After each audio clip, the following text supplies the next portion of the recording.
오늘 창세기 24장 28절부터 33절까지를 일단 잠깐 보겠습니다. 창세기 24장 28절부터 33절까지. 소녀가 달려가서 이 일을 어머니 집에 알렸더니 리브가에게 오라버니가 있어 그의 이름은 라반이라. 그가 우물로 달려가 그 사람에게 이르러 그의 누이의 코걸이와 그 손의 손목걸이를 보고 또 그의 누이 리브가가 그 사람이 자기에게 이같이 말하더라 함을 듣고 그 사람에게로 나아감이라. 그때에 그가 우물가 낙타 곁에서 있더라. 라반이 이르되 여호와께 복을 받은 자여 들어오소서. 어찌 밖에 서 있나이까? 내가 방과 낙타의 처소를 준비하였나이다. 그 사람이 그 집으로 들어가매 라반이 낙타의 짐을 부리고 집과 사료를 낙타에게 주고 그 사람의 발과 그의 동행자들의 발 씻을 물을 주고 그 앞에 음식을 베푸니 그 사람이 이르되 내가 내 일을 진술하기 전에는 먹지 아니하겠나이다. 라반이 이르되 말하소서. 아멘. 33절까지 우리가 봤어요. 이 아브라함의 종은 완벽한 신부감을 이제 발견했습니다. 이제 어떻게 해야 돼요? 발견을 했으니까 데려가야 되는데 데려가려면 어떤 조건이 있어요? 본인에게도 허락을 받아야 되고 또 가족들에게도 허락을 받아야 되잖아요. 아무리 고대 사회라 할지라도 이웃도 아니고 옆 동네도 아니고 그 머나먼 곳, 또 당시의 가나안 땅에는 하나님을 전혀 섬기지 않는 야만족에 해당되는 가나안 부족들이 살고 있는데 그 동네에 살고 있는 아브라함의 아들에게 자신의 여동생이나 또 본인이나 또 자신의 귀한 딸을 보내는 것은 쉽지 않은 일이에요. 근데 리브가가 오늘 28절 시작을 보면은 27절까지 아브라함의 종이 지금까지 진행된 상황들을 다 이제 설명하니까 소녀가 달려가서 이 일을 어머니 집에 알렸더니 고대에는 천막들이 부인이 거하는 천막이 따로 있고 오빠, 아버지 따로 있었기 때문에 여기 어머니 집에 알렸더니 그렇게 묘사한 겁니다. 소녀가 달려갈 때 이 소녀 마음속에 어떤 생각이 있었을까요? 지금까지 아브라함의 종의 이야기를 다 듣고 난 다음에 뭔가 하나님께서 인도하신 손길들을 이 소녀는 깨달았지요. 이 일을 어머니 집에 알렸더니 근데 달려가는 거는 똑같이 여기 지금 28절에 달려가서 어머니 집에 이야기하는 거하고 그 다음에 29절에 리브가에게 오라버니가 있어 그의 이름은 라반이라. 그가 우물로 달려가. 리브가는 어머니에게 달려갔고 라반은 어디로 달려갔어요? 우물로 달려갔는데 그 다음 설명을 이제 잘 보셔야 돼요. 30절. 달려간 목적과 이유가 뭐냐 그거예요. 왜 달려갔어요? 그의 누이의 코걸이와 그의 손의 손목걸이를 보고 또 그의 누이 리브가가 그 사람이 자기에게 이같이 말하더라 함을 듣고 그 사람에게로 나아감이라. 그러니까 달려간 이유가 두 가지인데 첫 번째 이유는 그 누이의 코걸이와 그 손의 손목걸이를 보고 이것이 달려간 첫 번째 이유예요.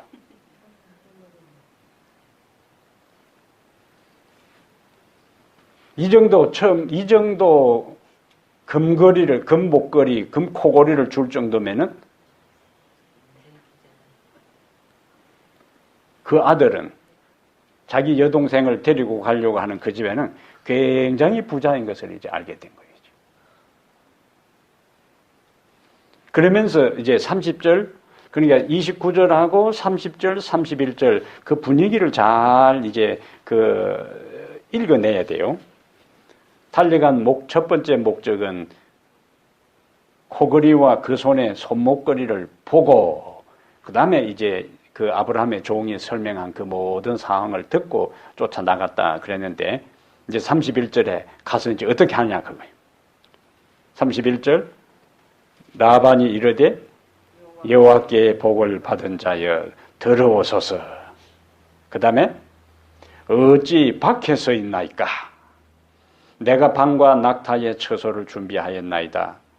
그 사람이 그 집으로 들어가매 라반이 낙타의 짐을 부리고 집과 사료를 낙타에게 주고 그 사람의 발과 그의 동행자들의 발 씻을 물을 주고 그 앞에 음식을 베풀었다.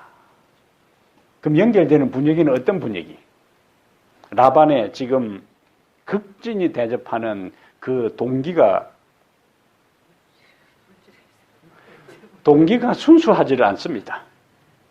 그래서 성경의 저자는 뒤에 낙짐을 부르고 낙타에게 먹을 짚을 주고 그 다음에 또 발씻을 물을 주고 음식을 차려주고 바로 시작한 것이 아니고 앞에 코골이와 팔목걸이를 보고 달려갔다는 것을 성경의 저자는 먼저 이야기한 다음에 뒤에 섬기는 이 서비스하는 걸 설명하고 있습니다.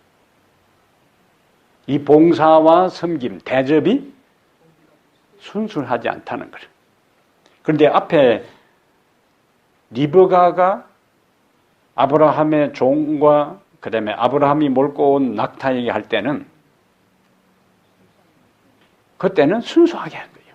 그냥 먼 길을 온 나그네, 그 먼 여행에 지친 사람, 그리고 낙타는 그 열사의 땅을 걸어온 그 목말라 하는 짐승의 모습을 보고 아무 다른 계산하지 않고 그냥 물을 떠서 주고 그 다음에 피로를 채워 주었습니다. 여기서 우리가 다른 사람을 섬기고 다른 사람을 돕고 다른 사람을 대접하는 우리의 봉사와 우리의 선한 행실이 대가를 기대하고 하는 것은 별 바람직하지 않다는 거예요. 선한 행동, 선한 일, 다른 사람을 돕고 섬기는 그것은 그 자체가 마땅한 일이고 그 자체가 옳은 일이고 그것은 당연히 해야 할 일이기 때문에 옳은 일이기 때문에 하는 것이지 그것을 해서 인정받고 그것을 해가지고 어떤 대가를 기대하는 것은 성경적 가르침이 아니라는 거예요. 그것 자체로 우리는 그렇게 한 것으로 그냥 끝내야 되는 거예요.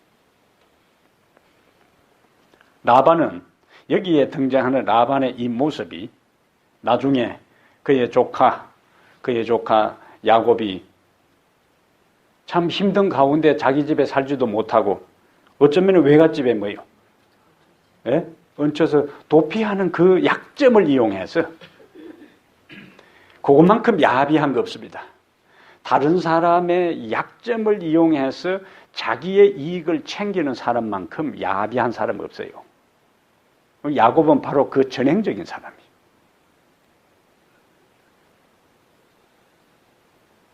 그러면 야곱의 입장에서는 이 자기 외삼촌이 좀 자기를 그렇게 푸대접하고 잘못해도 집에 쉽게 돌아갈 수 없는 상황이라. 라반은 그것을 정확하게 알고 있는 겁니다. 왜냐하면 야곱이 그런 상황들을 왜 자기가 외삼촌 집으로 오게 되었는지 상황들을 다 설명했을 거 아닙니까? 그 설명한 그것을 인간적으로 받아들이고 인간적으로 돕고 여기서 마음 편하게 해서 무언가 다시 어떻게 집으로 돌아갈 수 있는 그런 상황을 마련해야 하니 그것이 바람직한 생각이고 정직한 모습인데 라반은 그렇게 하지 않았다는 거예요. 그 약점을 가지고 코를 딱 깬 다음에 마음대로 부리먹은 거라 이제. 그것이 이미 야곱에게 그런 행동을 하기 전에 성경의 저자는 이미 자기 여동생의 결혼에 있어서 벌써 처신하는 이 모습을 통해 앞으로 라반이 어떻게 처신할 것을 미리 소설에 나오는 것처럼 복선, 암시하고 있는 거예요. 우리는 우리의 삶에 있어서 하나님을 섬기는 것, 교회에 봉사하는 것, 다른 사람을 돕는 것, 선한 일을 하는 것, 모든 것에 대해서 이 라반처럼 뭘 계산하고, 이 사람은 이렇게 하면 뭔가 떡고물이라 좀 떨어지겠다, 그렇게 하고, 이 사람은 좀 잘해줘봐야 별 볼 일 없다, 얻어질 것도 없다. 이것은 그리스도인의 이 태도가 아니라는 거예요. 그리고 다른 사람의 그 약점을 가지고 내 유익을 얻으려고 하는 그 얄팍한 그것은 바람직하지 않다 하는 모습을 여기에서 우리에게 암시해 주고 있습니다. 우리가 성경을 읽을 때에 이런 흐름의 모습들을 잘 찾아내는 것도 중요한 훈련 중에 하나예요. 과잉 친절이 순수한 것이 아니었다는 것. 리브가의 지금까지 리브가가 처신했던 것하고 그의 오빠 라반이 취하는 태도하고 성경에 저자는 그것을 대조시키고 있어요. 그러므로 독자들로 하여금 무엇이 하나님 앞에 바른 태도요, 바른 자세인가 하는 것을 우리에게 가르쳐주고 있습니다. 왜 우리가 선한 일을 해야 한다고요? 그 자체가 옳은 일이니까.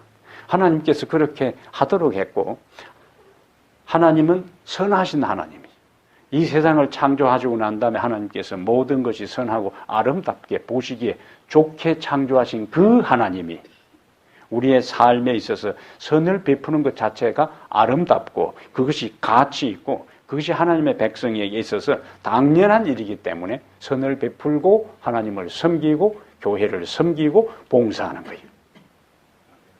그러면은 하나님께서 그렇게 산 사람에 대해서 입 싹 닫고 계시는 분이 아니고 그 대가를 기대하지 않고 하나님을 섬기고 선하게 살고 바르게 살고 다른 사람을 돕고 교회를 섬기면은 하나님께서 섭섭하지 않게 반드시 우리에게 갚아주시는 분이에요. 예?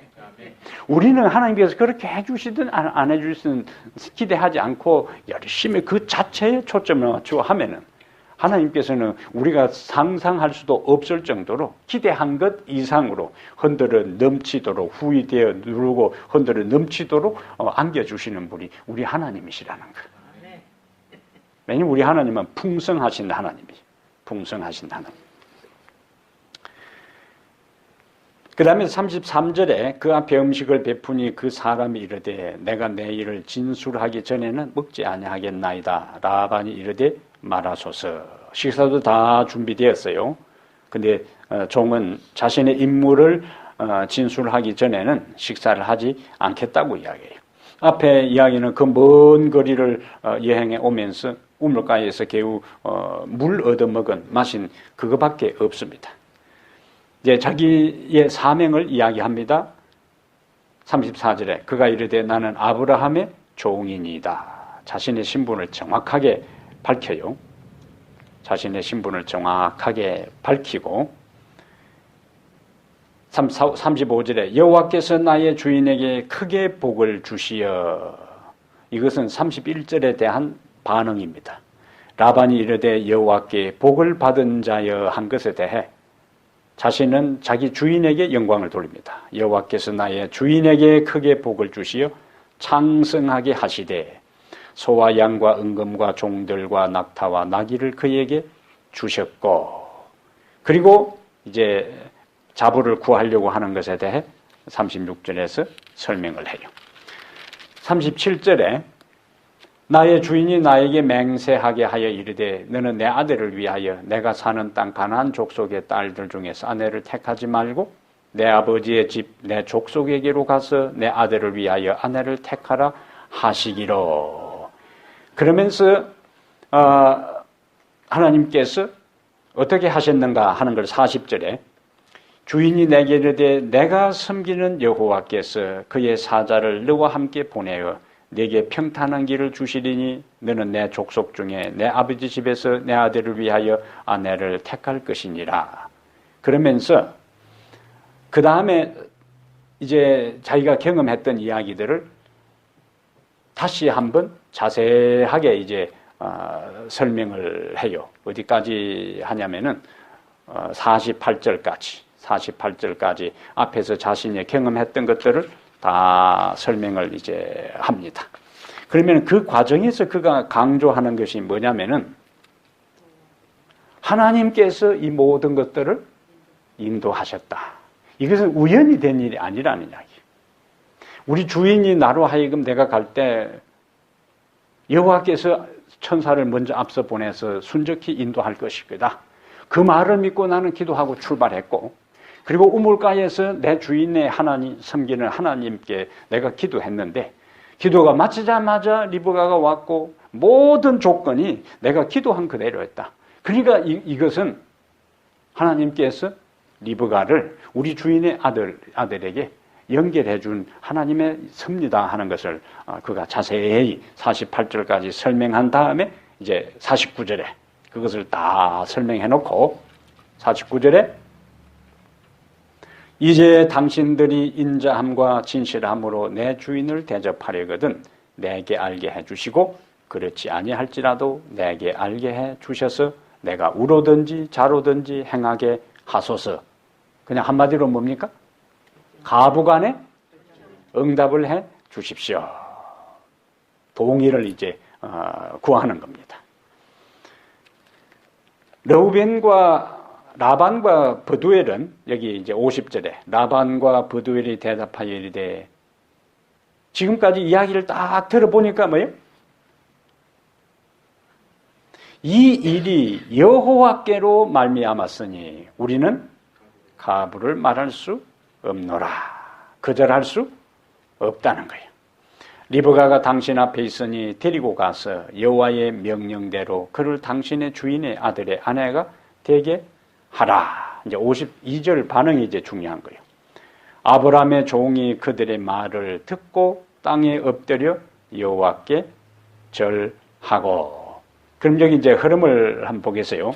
우선 12절에 성경에 기록된 최초의 기도라 그랬습니다. 12절에 그가 이르되 우리 주인 아브라함의 하나님 여호와여 원하건대 오늘 나에게 순조롭게 만나게 하사 내 주인 아브라함에게 은혜를 베푸시옵소서. 뭐 했습니까? 기도했어요. 그런데 그 다음에 기도한 대로 모든 것이 다 진행이 돼. 그러니까 26절 이에 그 사람이 머리를 숙여 여호와께 경배하고. 자, 첫 번째는 뭐 하고요? 기도하고.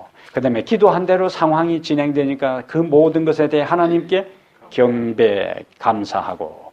그 다음에 그것에 기초해서 다시 이 리브가의 가족들을 만나서 이야기했을 때에 하나님의 뜻이라고 받아들이면서 데리고 가라 했을 때에 다시 52절에 아브라함의 종이 그들의 말을 듣고 땅에 엎드려 여호와께 절하고. 그래서 기도하고 이루어지는 모든 일들에 대해서 종의 기본적인 입장, 태도는 뭐예요? 기도하고 그 다음에 일들이 진행되고 이것은 하나님께서 응답하시는 것이다. 경배하고 그 확신을 가지고 이제는 다시 또 뭐예요? 리브가의 가족들에게 이야기를 하고 그 다음에 그 제안에 대해서 가족들이 긍정적으로 반응하고. 여기에 중요한 것은 우리가 어떤 일을 하든지 항상 무엇으로 출발해야 된다는 거예요? 기도로 출발해야 된다는 것이고 그 기도에 대한 어떤 일들이 성취될 때에 그 이루어진 것에 대한 것도 이제는 누구에게? 하나님께 감사하면 하나님께 기도로 시작했고 진행되는 것들이 하나님께서 이루신 일에 대한 것을 확신할 때에 다시 하나님께 감사하면 나머지 또 그 다음 단계도 하나님께서 인도하시고 인도하신 일에 대해 우리는 또다시 하나님께 감사하고. 그래서 이루어진 모든 일들이 저쪽으로 누구의 주도권으로? 하나님의 주도권으로 이루어지는 것이고 이루어진 것에 대해서는 우리는 누구에게? 하나님께 감사할 수 있는 겁니다. 그래서 작은 것 하나라도 우리가 내 임의로 내 생각과 내 판단과 내 경험에 의해서 일을 하려 하지 말고 크든 작든 중요하든 하찮은 일이든지 간에 하나님께 의논하고 다윗처럼 여호와께 묻자와 가로되라는 그 신앙으로 일을 하면은 반드시 하나님은 그러한 기도에 대해 인도하시고 하나님께서 한 번에 딱 인도하시는 게 제가 자주 강조하는 것은 하나님은 우리를 한 단계 한 단계 인도하신다는 거예요. 아브라함의 종이 바로 그 집으로 찾아간 것도 아니고 처음부터 한 게 아니라 하나님의 인도를 믿고 나가는 사람은 간 것만큼 하나님은 또다시 인도하시고 간 데서 또다시 하나님께 감사하고 기도하면은 하나님은 또 그 다음 단계로 인도하시는 거죠. 이것이 우리가 살아가는 삶의 원리입니다. 신앙적 삶의 태도요. 천국에 이르는 것도 똑같은 원리예요.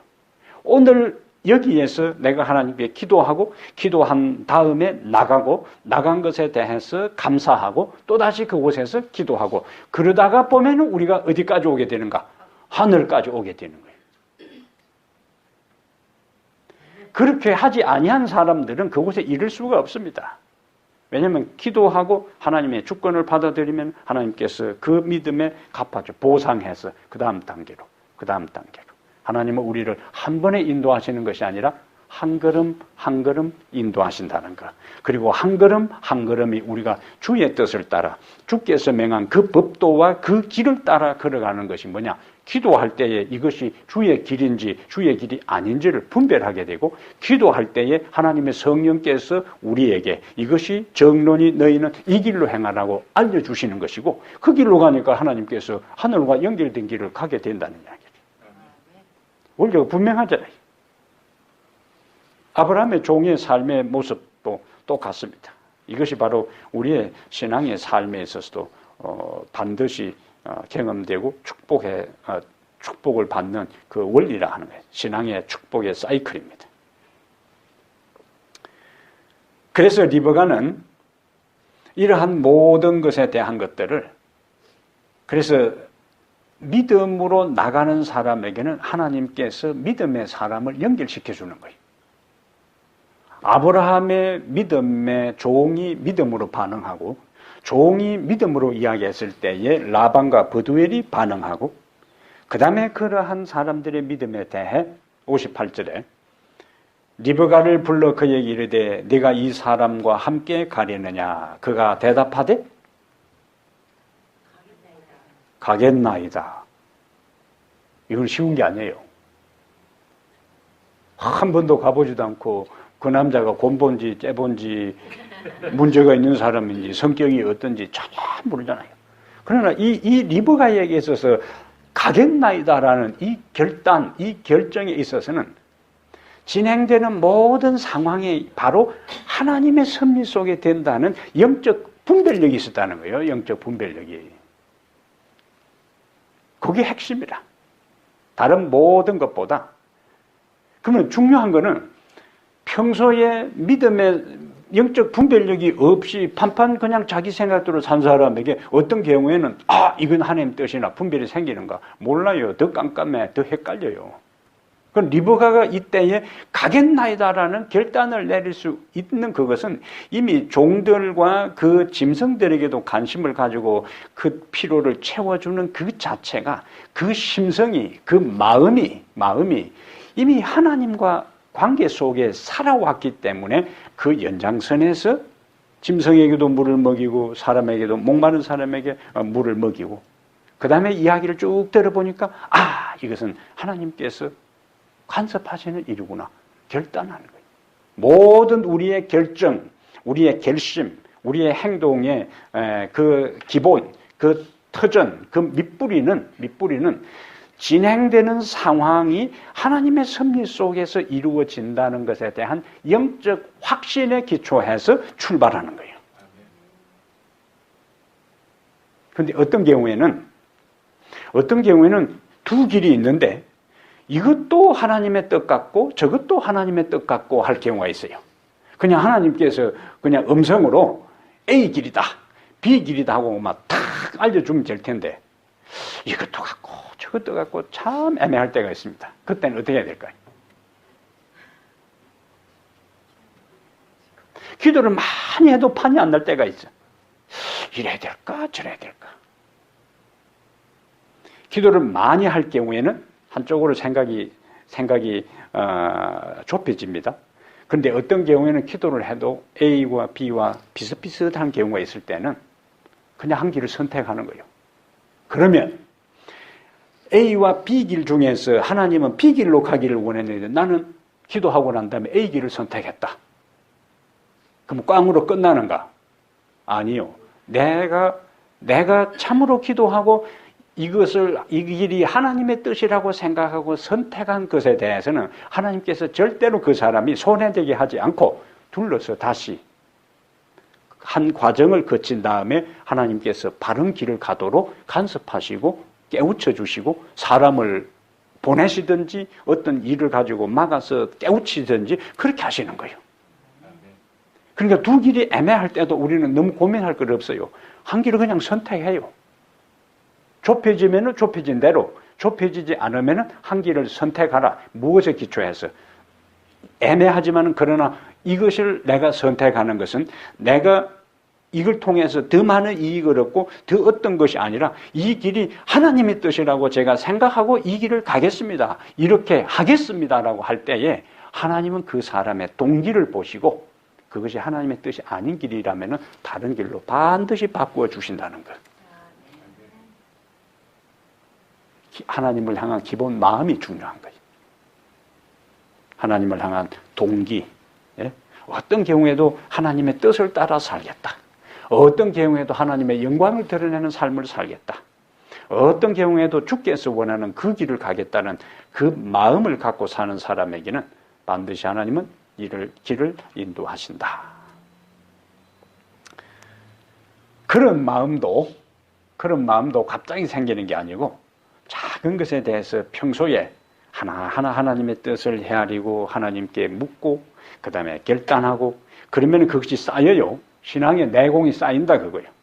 이전에 내가 그 길을 갔을 때에 내가 기도하고 그렇게 했을 때에 그 당시에는 암담하고 도저히 길이 풀리지 않을 것처럼 보였는데 내가 그때 기도하고 믿음으로 결단하니까 하나님께서 그때도 길을 열어주셨다.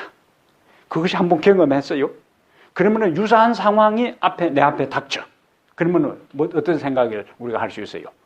이전에 내가 여기에 오기까지 하나님께서 그때 내가 기도하고 내가 결단했을 때에 여기까지 인도해 주셨으니까 지금 내가 이 일 앞에서 하나님의 뜻을 구하고 기도하고 결단하면 여기까지 이끄신 그 하나님이 앞으로의 나의 삶에 대해서도 인도해 주실 것이라는 믿음이 생기는 겁니다. 믿음은 그냥 생기는 게 아니에요. 믿음은 이전에 내가 믿음으로 살아오고 행동하고 결심하고 순종했던 그 연장선에서 또 더 큰 믿음으로 나가는 것이지 한 번도 안 해본 사람이 결단하겠어요. 작은 산을 올라본 사람이 그 다음에 더 큰 100m 산을 올라본 사람이 그 다음에 100m를 올라봤으니까 200m도 내가 올라갈 수 있다. 일이 돼야 되지. 50m 올라가다가 도저히 숨이 차가지고 포기하고 내려간 사람에게 200m 올라가자면 어떻게 되겠어요? 힘들지요. 그래서 성공하는 사람에게 있어서 여러 특징들이 있는데 그 중에 하나가 작은 것에 하나하나 성공을 경험한 사람들이 더 큰 성공으로 나가는 거예요. 믿음의 길도 똑같습니다. 작은 것에 대해서 믿음으로 선택했을 때 그것이 하나님의 축복 속에 이루어지는 것을 경험할 때 생사의 갈림길에 있어서도 내 운명을 하나님께 던질 수가 있습니다. 왜요? 이전에 내가 그 작은 일에서도 내가 하나님 편에 섰을 때에 하나님께서 도와주셨으니까 그 하나님은 절대로 나를 실망시키지 않을 것이다. 그런 뭐가 생겨요? 믿음이 생기는 거예요. 그러면 그것을 한 번 하고 나면은 그 다음에 또 유사한 상황에서도 주저하지 않고 그 길에 들어설 수가 있어요.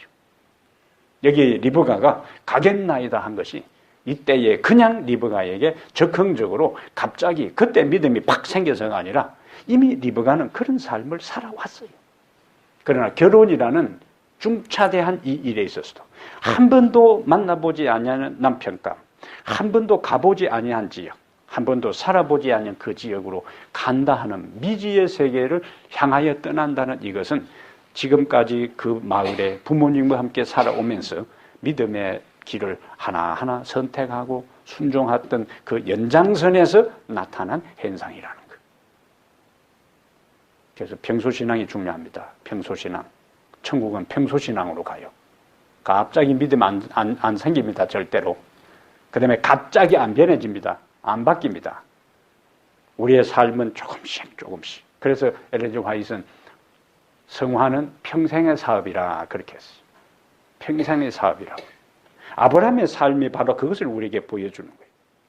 아브라함이 믿음으로 출발했지만은 아브라함이 그의 아들을 번제물로 드리는 결단을 내리기까지 그런 많은 시행착오가 있었어요.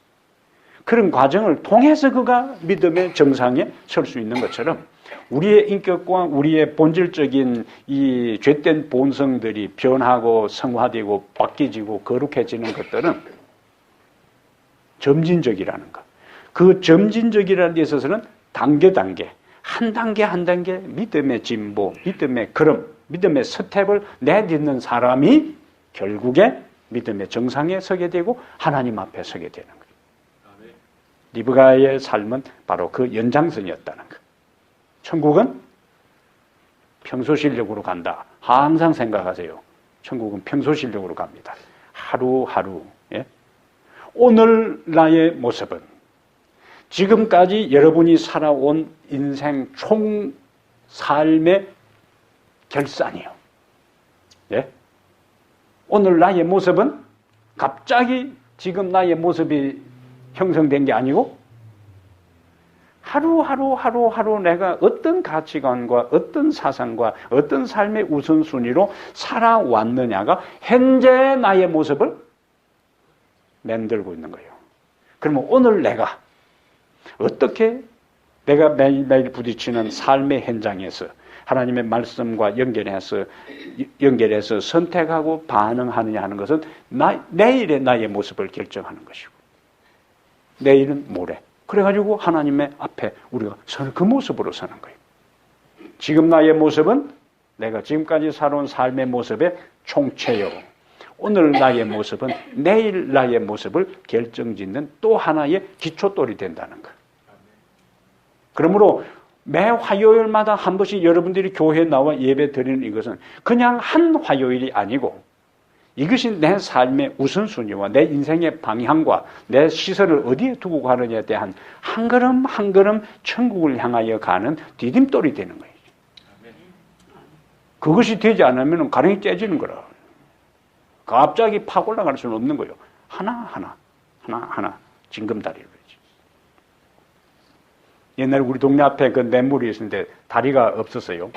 제가 6살, 7살 될 때까지는 다리가 없어가지고 비가 한 번 오면은 그냥 완전히 고립되는 거예요. 건너 마을로 못 가고. 징검다리가 있지. 돌이.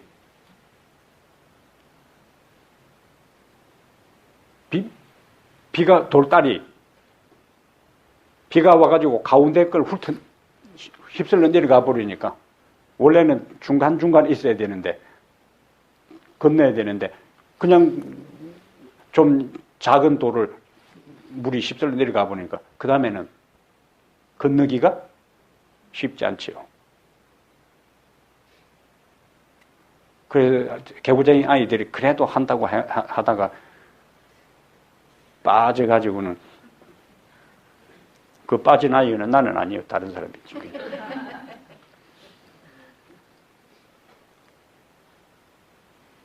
중간중간 뭐라고요? 돌 하나하나가 뽀족뽀족 가까이 붙어 있어요. 그걸 딛고 차곡차곡 가는. 천국 가는 것도 똑같습니다. 작은 것 하나하나로. 오케이. 자, 그 다음에요. 그들이 59절에 그들이 건우의 리브가와 그의 유모와 아브라함의 종과 그 동행자들을 보내며 리브가에게 축복하여 이르되 우리 누이여 너는 천만인의 어머니가 될지어다 내 씨로 그 원수의 성문을 얻게 할지어다.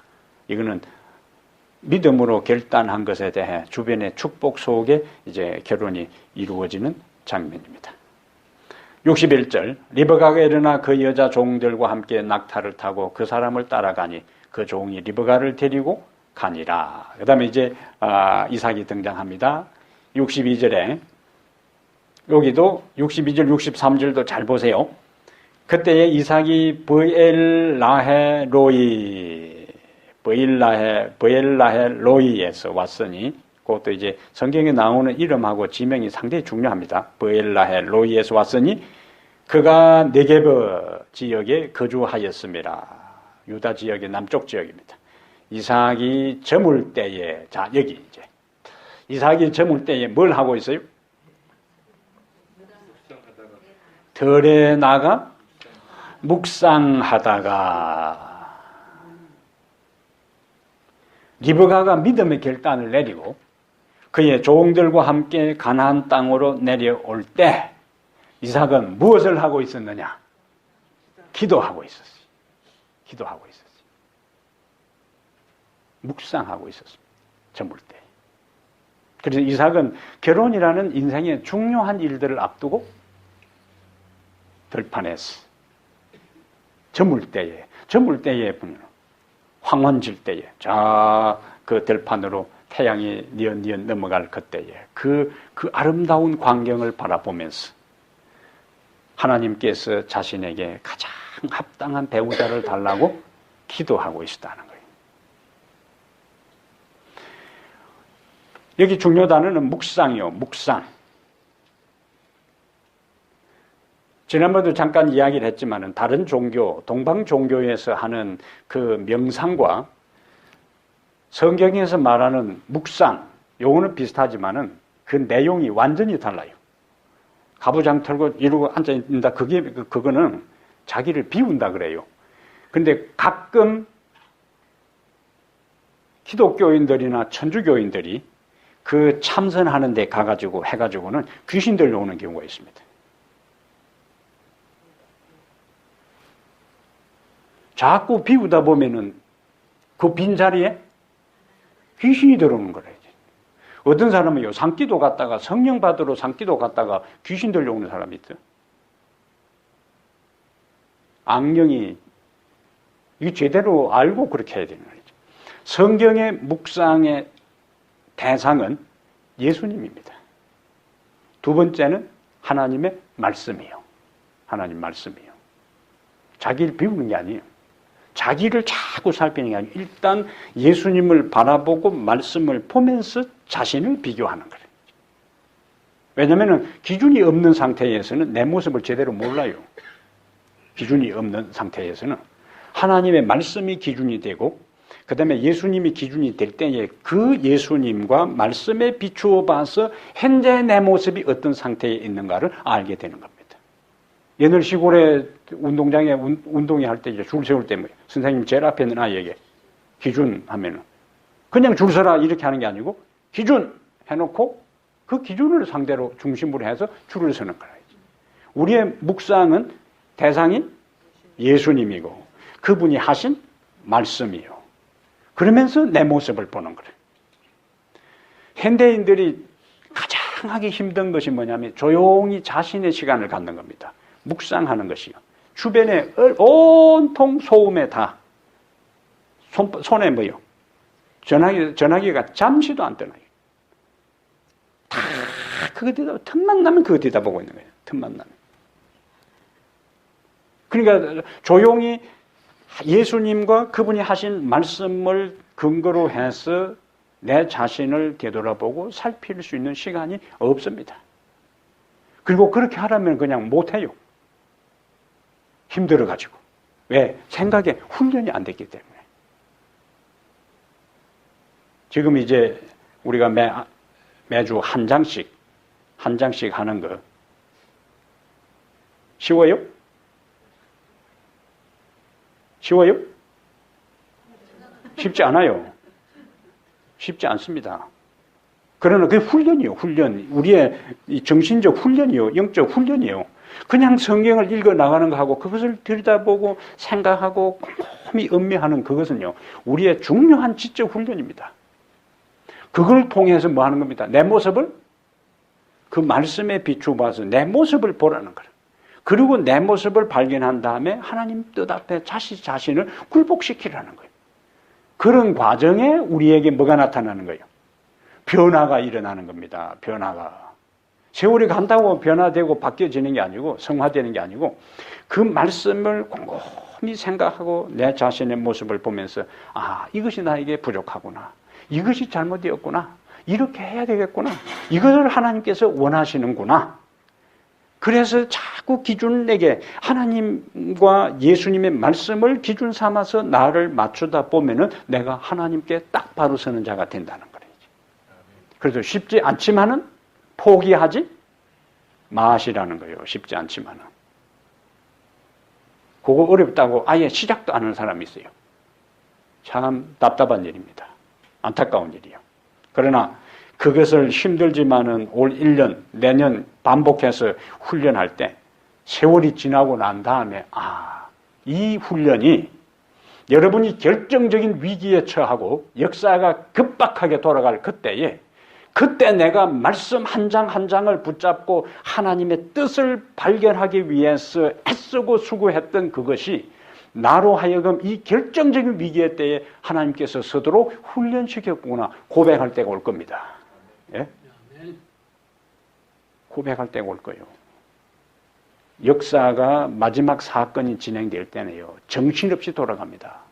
정신없이 돌아가요. 그때는 차분히 앉아서 할 시간 없어요. 그때는 평소에 영적으로 차곡차곡 쌓아왔던 영적 내공으로 그 환란을 통과해 나가는 거예요.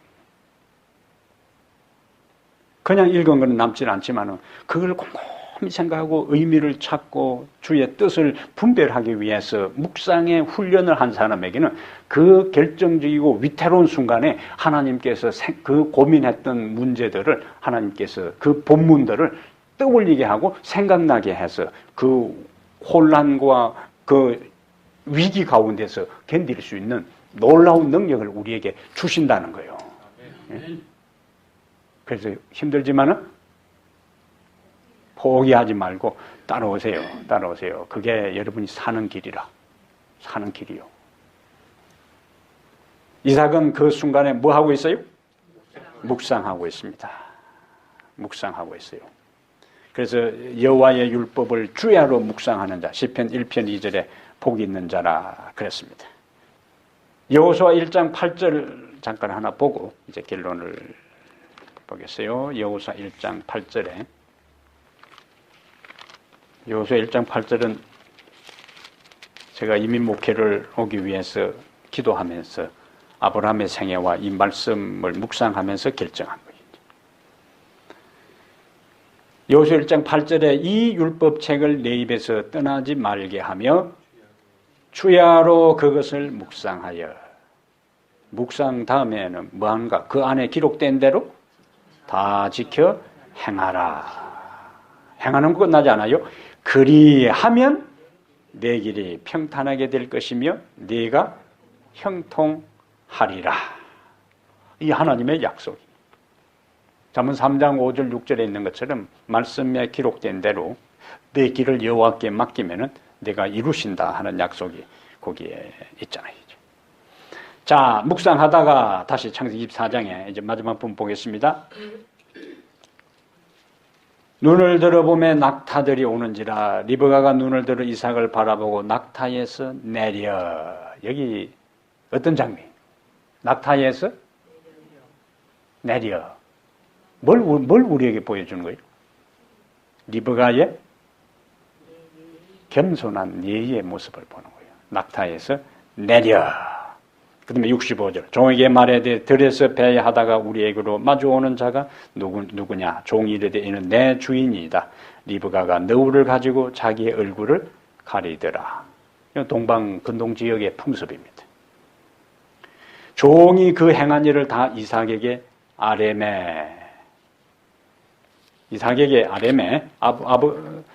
이삭이 리브가를 인도하여 그의 어머니 사라의 장막으로 들이고 그를 맞이하여 아내로 삼고 사랑하였으니 이삭이 그의 어머니를 장례한 후에 위로를 얻었더라. 그럼 이삭이 몇 살에 결혼을 했는가? 이삭이 40살에 결혼을 했어요. 40살에 결혼을 했는데 자기 어머니가 죽고 난 다음에 위로를 얻었더라 한 걸 보니까 많이 나이는 40일 먹었는데 그 어머니 돌아가시고 난 다음에 마흔이 된 아들이 많이 힘들었다는 거예요.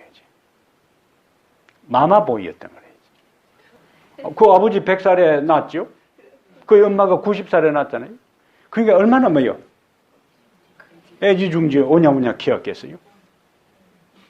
그러다가 자기 어머니가 돌아가셨죠. 그러니까 마흔이 다 됐는데도 자기 아내를 삼고 그의 어머니를 장례한 후에 위로를 얻었더라 하는 것은 상당히 이삭이 어머니 돌아가시고 난 다음에 정신적으로, 육체적으로, 영적으로 많이 힘들었다는 거예요. 그런데 그것이 아내를 데리고 난 다음에 힘을 얻고 회복의 기회가 되었다는 거예요. 이게 부부의 역할입니다. 부부의 역할. 상대가 힘들고 지치고 탈진하고 또 삶이 피곤할 때에 서로가 만남으로 힘이 되고 용기가 되고 위로가 되는 것이 부부의 역할이에요. 예? 그래서 어떤 때는 결혼하기 교제할 때는 당신 없이는 못 산다 하다가 나중에 힘들 때는 당신 때문에 못 살겠다고 일이 되는데 그 이상하잖아요. 그래서 처음 그것을 참 유지해 나가는 게 쉽지 않은 상황이라 우리의 삶에 있어서 이런저런 변수들이 인간 삶에 얼마나 많이 생기는지 몰라요. 그건 우리가 우리의 미래를 모르잖아요. 이제. 그래서 그걸 현실로 받아들이면서 여기 이삭이 그의 어머니를 장례한 후에 위로를 얻었더라. 그러면 앞부분에 62절요. 그때의 이삭이 브엘라헤 로이에서 왔으니 브엘라헤 로이는 우리가 앞에서 봤어요. 16장에서 하갈이 잉태하고 난 다음에 여주인을 무시하고 기고만장할 때에 쫓겨나잖아요. 근데 하나님의 자비는 네가 좀 겸손하지 않고 교만하게 여주인을 그렇게 해서 쫓겨났으니까 할 수 없다. 그게 아니고 하나님의 천사가 우물가에서 이 배는 이만큼 남산만하게 불러가지고 오갈 데도 없어서 앉아있는 그 하갈을 하나님의 천사가 찾아와서 네가 아들을 낳을 것인데 12방백의 조상이 되고 번성하게 될 것이라는 약속을 했을 때에 하갈이 자기가 있는 그 장소에 하나님의 천사가 와서 용기를 주고 위로하고 그가 난 아들의 미래에 대해 약속해 준 그것에 대해서 기념비적으로 지은 우물 이름이 브엘 라헤 로이요. 브엘이라는 것은 우물이라는 뜻입니다. 우물. 브엘, 우물이고 라헤 하는 것은 살아계신 분이라는 뜻이고 로이라는 것은 감찰한다는 뜻이에요. 그래서 브엘 라헤 로이는 나를 감찰하시는 살아계신 분의 우물 그 뜻이. 그러면 이삭이 브엘 라헤 로이에서 왔다는 것은 자기 다른 엄마 하갈 그가 우물가에서 절망 가운데 있을 때에 집도 절도 없이 오갈 데도 없을 때에 하나님의 천사가 그에게 나타나서 위로했던 그것처럼 자기 어머니가 돌아가시고 난 다음에 마음에 위로할 길이 없을 때에 가끔씩 어디를 찾았다는 거죠. 브엘 라헤 로이 그 우물가를 찾은 거예요. 그러면은 하갈을 위로하시고 격려하시고 동정하시고 힘 주셨던 하나님이 내가 내 어머니를 잃고 내 어머니가 돌아가시고 난 다음에 허전한 내 마음에도 브엘 라헤 로이 감찰하시는 하나님께서 나를 위로하시고 용기를 주실 것이라는 그 믿음을 이삭은 가지고 있었어요. 그래서 브엘 라헤 로이에서 와고 그 다음에 그 아내를 만나고 어머니가 죽고 난 다음 모친 상사 후에 위로를 얻었더라 하는 것이 지리적인 것에서 실제적인 것으로 연결된다. 우리가 때로는 어디에 앉아 있을 수 있는가? 우물가, 절망의 자리에 앉아 있을 수 있는데 하나님은 그 절망의 자리에 찾아오셔서 나를 위로하시고 우리의 미래를 약속하시고 우리에게 용기를 주시고 힘을 주시는 하나님. 그것이 이삭에게 있어서는 새로운 아내를 맞이함으로 해결해 주셨던 것처럼 여러 가지 방법으로 하나님은 우리에게 브엘 라헤 로이 하나님이 되실 수 있습니다. 여러 가지 방법으로. 그래서 이삭의 그 결혼이 기도하는 아버지와 기도하는 종과 평소에 믿음을 따라 살았던 리브가와 그 다음에 그 결혼을 앞두고 묵상했던 이삭의 그 모든 것이 합력하여 아름다운 선을 이루고 그 다음에 위로를 얻게 되는 것처럼 우리의 매 순간순간 하나님의 말씀을 따라 믿음으로 선택하고 하나님의 도움을 간구하고 그 다음에 이루어진 것에 대해서 우리가 감사의 경배를 하는 사람은 마지막 하나님의 위로를 우리가 축복을 경험할 수가 있습니다. 기도하겠습니다. 하나님 우리 아버지, 이 저녁에 우리를 이곳에 불러 모으시고 브엘라헬 로이, 고난에 찬 사람들, 실망하고 좌절한 사람들을 감찰하시고 결국에 위로와 소망과 용기를 주시는 주님의 약속을 다시 한번 확인하게 해주시니 감사합니다. 매 순간 매 순간 우리의 삶이 우리의 생각과 방법대로 인생을 살지 않게 하시고 하나님의 뜻을 구하며 믿음으로 결단하고 때로는 그것이 빛이 보이지 않고 길이 열리지 않은 것처럼 보여도 약속에 의지하여 한 걸음 한 걸음 믿음의 발걸음을 옮길 수 있는 저희들이 되게 해 주시옵소서.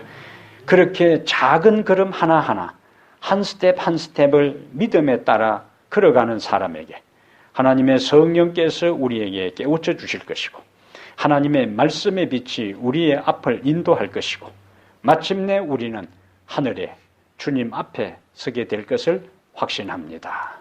그러므로 일상의 삶 속에서 매 순간순간 주의 뜻을 간구하며 기도하고 그리고 이루어진 일에 대해 아브라함의 종처럼 무릎 꿇어 하나님 앞에 경배하며 또 우리 앞에 전개될 미래에 대해 주의 도움을 간구하는 믿음의 삶을 살아가게 해 주시옵소서.